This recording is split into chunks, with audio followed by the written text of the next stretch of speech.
Hey guys, what's up? Welcome to the video. So it's got to December and it gets to that point where you really look back at the year and do a bit of reflecting on how the year went. And I'm pretty confident 2020 is going to stick in people's memories for a very long time. It was up and down, inconsistent, so much stuff going on throughout 2020. There was one thing for me that did remain very consistent throughout the year.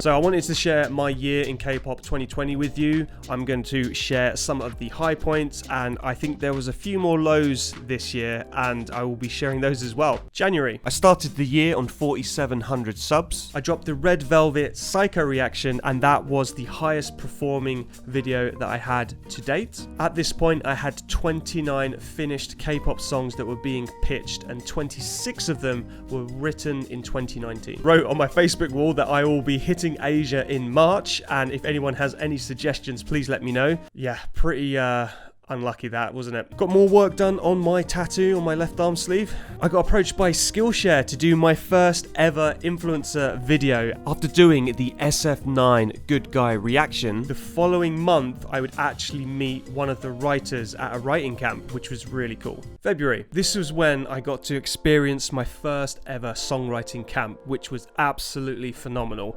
I ended up flying out to Stockholm, Sweden to write with a bunch of writers from Sweden, Japan, Korea, and a handful of Brits. I was writing with some of these people at the camp about a year beforehand, and it was a really cool experience to meet the person who had sung on my track about a year later. It felt like you had this sort of like connection with them already.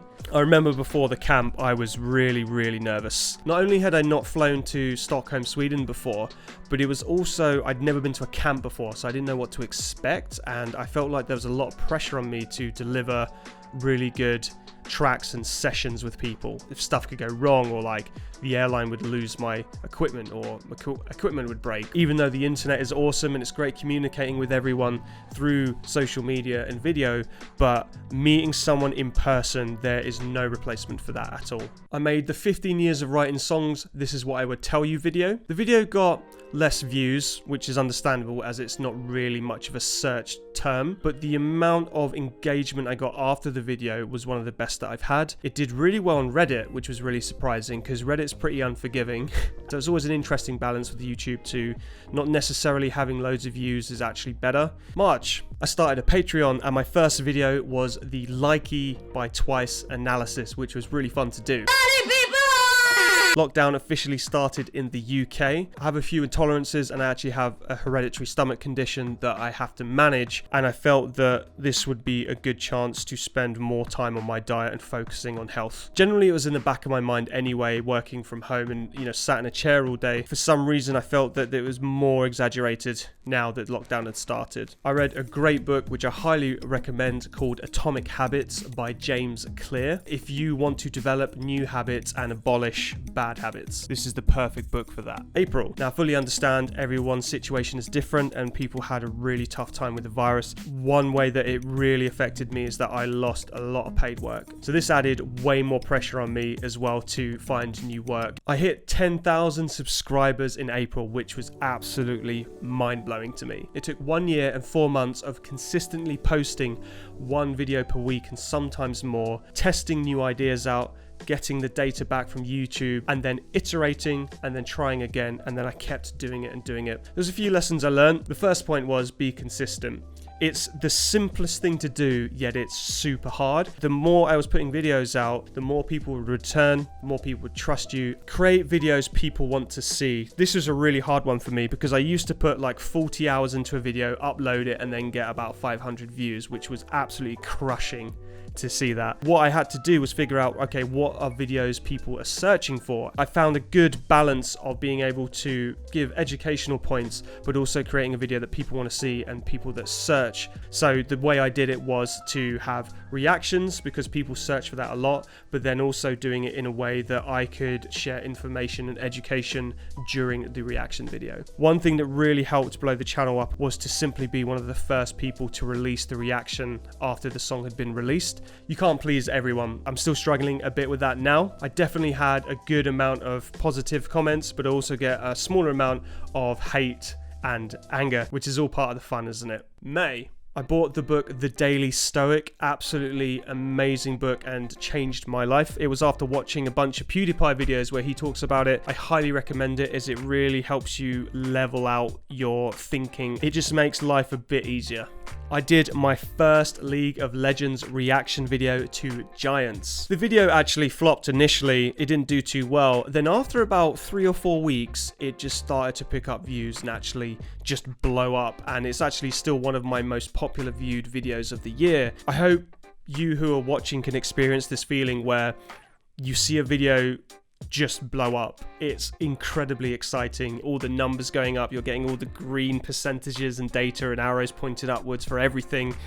It's so awesome. It's a great feeling. One thing that I found really hard with Giants, and this really exposed me to a much more of a critical audience. I wasn't used to really getting that with the K-pop videos. I know that's part of the YouTube culture, but I also haven't actually experienced it on that level firsthand. And it's all well and good being told to ignore the comments and stuff, but when it actually comes down to it, it's much harder to develop that tougher skin and ignore a lot of them. Actually, after doing that video, I re-downloaded the League client and started playing again after about a 5 or 6 year gap. June, I dropped the KDA Pop Stars video, which was heavily requested on the channel. What made it even more awesome was one of the writers of the track DM'd me privately just to say that he enjoyed the video, which was really cool to see, and I was really appreciative of that because it makes it that much more worth it when you're sinking 30 hours into a video. July, I got interviewed by the Korea Herald talking about some of the techniques and production methods used for Blackpink's lead singles.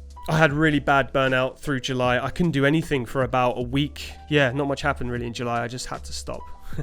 August, my birthday month, I had a very chilled, relaxed barbecue with the family. Because the cabin fever was pretty bad, we really had to get out, so we went on a small getaway to the New Forest. September, I did my first podcast interview with Banking on Music, which was blowing my mind as some of the previous guests on that show had written for Justin Bieber, they had done BTS, Miley Cyrus. I did a Dreamcatcher remix, KDA, the baddest K-pop mashup. It was great to get those songs out as I haven't publicly released any music since the start of 2018. Reason why is all the music that I write is kept private for pitching reasons. October, I did a how to write K-pop video, which I haven't done in ages. I enjoy making those sort of tutorials where possible. I did the KDA More video, which was the highest viewed video I've ever had. I think it hit about 70,000 views in a day, which was insane. I did another Zoom producer interview with the prolific songwriter and top liner Candice Sosa. That was a really cool video to make with her. November, I hit 20,000 subscribers. I had doubled my subscriber count in the same year. It took about 1 year, 4 months to get to 10k, but it only took 5 months to double that 10k. I did another awesome producer interview with the prolific producer Kairos. One thing I did learn as well is since KDA is K-pop, but it's kind of considered the gaming niche, and then you had K-pop music niche, the views would drop off altogether with any sort of K-pop reaction, but with League of Legends reactions they are a lot more evergreen, as in the views keep going for a while and it keeps growing, which was really interesting to see as well. December has been very quiet on the regards to YouTube as I've been spending a lot of time wrapping up all my song pitching, and I've actually been developing a music production course for absolute beginners. I managed to end 2020 with 29 brand new songs, and I managed to get 3 songs finished and submitted 3 days in a row. Back in 2018, it took me 4 months to get the same result. So if you made it this far to the end of the video, I really appreciate you sticking by. If you want to be one of the first people to be notified about the beginner production course, download the free K-pop MIDI chords in the link below. I just want to say thanks to everyone who's subscribed or supported this channel, as it really means a lot. I want to give a big shout out to the patrons who supported the Discord community, as it's a very wholesome group of people. Everyone who I have collaborated and written with over this last year, especially Dan Kim and Peter Chun.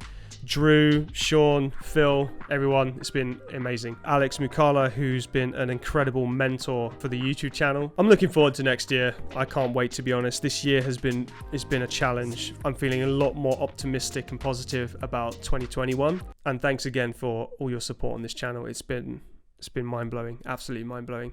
Thank you so much.